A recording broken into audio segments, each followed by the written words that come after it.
Halo teman-teman, selamat datang kembali di YouTube channel gua Cerita Ola. Di kesempatan kali ini gua mau berbicara sedikit tentang pengalaman gua ketika gua mengalami serangan panik yang berulang kali, dan itu terjadi setiap azan maghrib, setiap setelah gua mendengar azan maghrib. Nah, gue juga di sini akan membahas sedikit bahwa jika kita melihat ke masa lalu, itu belum tentu selalu buruk. Kan banyak yang bilang, buat apa sih ngeliat-liat masa lalu, nggak usah lah nengok ke belakang. Segala hal menurut gue ada dua sisi, selalu ada dua sisi. Ada sisi buruk, ada sisi baik kan. Ya banyak kan yang suka bilang kalau kita itu nggak boleh ngeliat, nggak usah nengok ke belakang lah, kita maju terus gitu. Hidup kan maju bukannya mundur. Tapi buat sebagian orang, melihat ke belakang, kembali ke masa lalu, itu penting. Apalagi orang yang mengalami trauma, dan itu berpengaruh ke kehidupan kita saat ini ataupun di masa datang, dan juga mempengaruhi kesehatan mental kita. Jadi gue mau cerita bahwa ketika tahun 2009, waktu pertama kali gue didiagnosa dengan gangguan cemas dan juga depresi oleh psikiater gue. Nah, waktu itu gue datang karena keluhan panic attack. Mungkin kalau panic attacknya nggak nongol, gue nggak bakalan sadar kalau gue ternyata memang sudah mengalami masalah kesehatan jiwa. Nah, waktu itu ketika gue kena panic attack, gue setiap kena panic attack itu setiap azan maghrib. Jadi setiap jam azan maghrib itu kan sekitar jam 6-an begitu kan. Nah, jam 6 itu gue udah mulai gelisah. Jam setengah 6 aja gue udah mulai gelisah. Terus sampai jam 6 lewat, akhirnya gue kena panic attack itu sekitar jam setengah 7 sampai jam setengah 8. Nah, gue bingung kan waktu itu. Akhirnya gue bolak-balik ke UGD. Akhirnya gue bertemu juga dengan dokter yang akhirnya mendiagnosa gue dengan gangguan depresi dan juga gangguan cemas. Tapi kenapa saat itu memang yang muncul adalah panic attack-nya. Nah, pas gue udah periksa, terus akhirnya gue melakukan pengobatan, gejala pelan-pelan memang hilang. Tapi kenapa setiap gue mendengar azan maghrib itu bisa memicu kegelisahan gue. Jadi gue berasa cemas terus gue berasa gelisah. Kadang-kadang gue kena panic attack. Bahkan anak gue ataupun temen deket gue itu tahu banget kalau pas azan maghrib itu selalu dimatiin. Kalau kita lagi nonton TV terus ada azan maghrib, selalu dimatiin karena dia tahu gue sensitif banget sama suara azan maghrib kan. Nah itu gue nggak pernah tahu kenapa sebabnya kan. Nah ya udah, bertahun-tahun berlalu tapi gue masih tetap nggak bisa mendengar azan maghrib karena bikin gue rasanya nggak enak, sedih, terus kecewa, kayak takut gitu. Dan itu ya bisa menyebabkan panic attack juga. Nah akhirnya sampai gua itu kalau nggak salah tahun 2013 gua itu ketemu dengan psikolog. Nah ini juga pentingnya peran psikolog dalam pengobatan gangguan jiwa. Jadi waktu itu kan gua nggak ngerti ini, cuma gue bilang sama psikolog, kenapa ya mbak ya saya kalau setiap azan maghrib tuh saya nggak enak, saya selalu kena panic attack itu setiap azan maghrib. Akhirnya pas dikorek-korek, coba mundur, ada kejadian apa sih gitu kan, ditarik mundur pelan-pelan, menyadari itu. Akhirnya gue menemukan bahwa kenapa gue bisa kena panic attack setiap azan maghrib. Jadi waktu itu gue pernah ditinggalin nyokap gue. Jadi waktu itu kan gue masih kecil, waktu itu gue masih umur 4 atau 5 tahun begitu. Nah setiap nyokap gue pergi ke Jakarta, gue waktu itu tinggalnya di Tangerang, di kampung. Nah setiap nyokap gue pergi ke Jakarta, gue ditinggal di rumah nenek gue. Nah terus ketika gue ditinggal itu, nyokap gue selalu janji jemput gue jam 5 sore. Namanya anak kecil kan, dia pengennya dijemput cepet-cepet, jam 5 kurang udah nungguin. Jadi gue tuh tiap jam 5 gue udah mulai nungguin nyokap gue. Nah jadi gue nungguin nyokap gue di jendela begitu. Nah terus juga kebetulan kan nenek gue itu seorang mualaf kan. Nah nenek gue itu jadi dulu punya radio kan, cuma punya radio di rumahnya.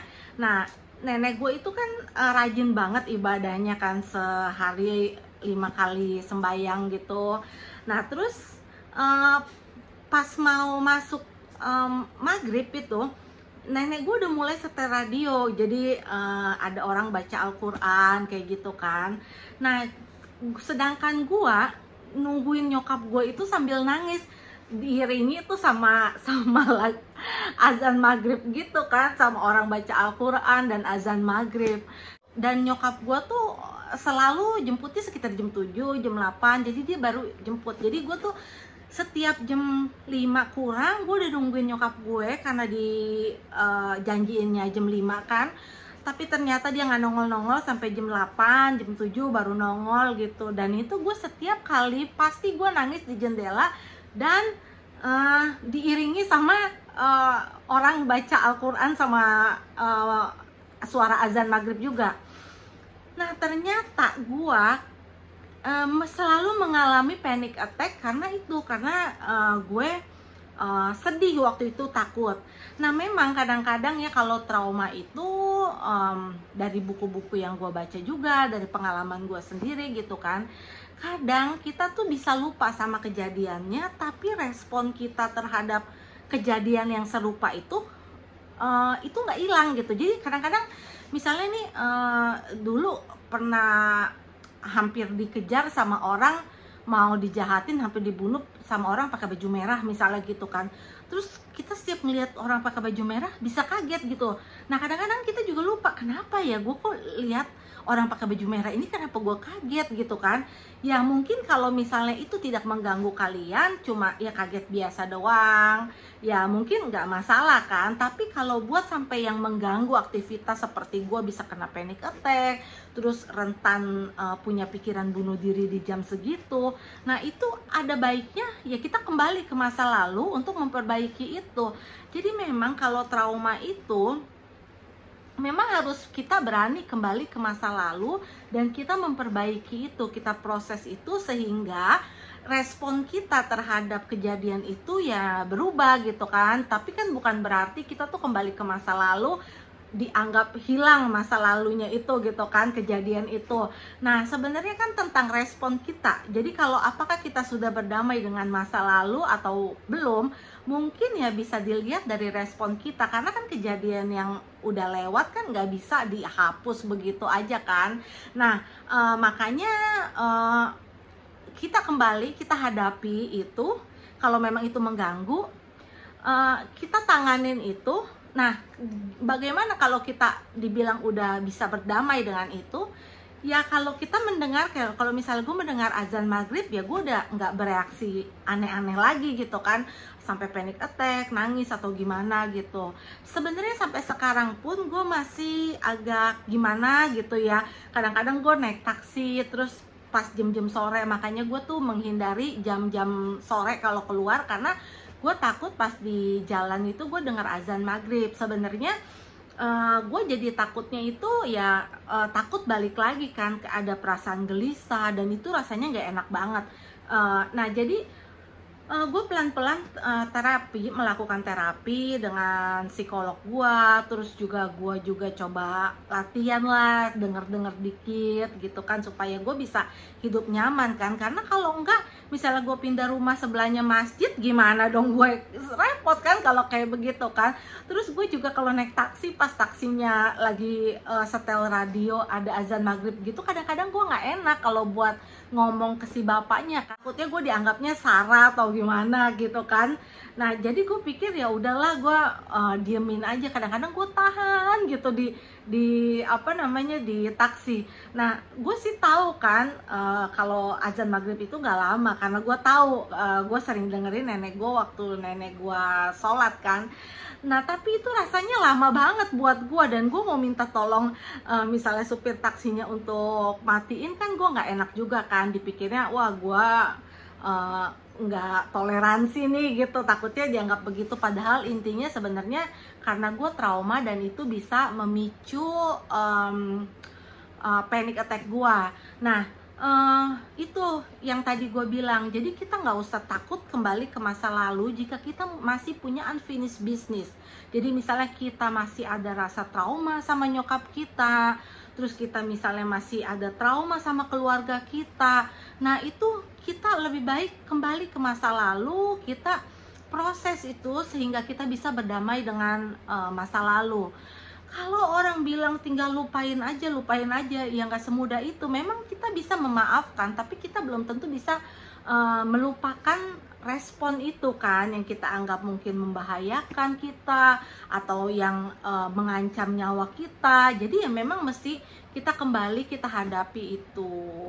Jadi ya makanya kalau ada orang yang bilang nggak usah nengok ke belakang gitu kan, ya kalau menurut gue it's okay ngelihat ke belakang. Kadang-kadang kita malah bisa jadi belajar gitu kan buat ngelihat ke belakang. Dan memang dari terapi yang gue jalanin sendiri, bahwa akhirnya gue balik kembali ke masa lalu dan gue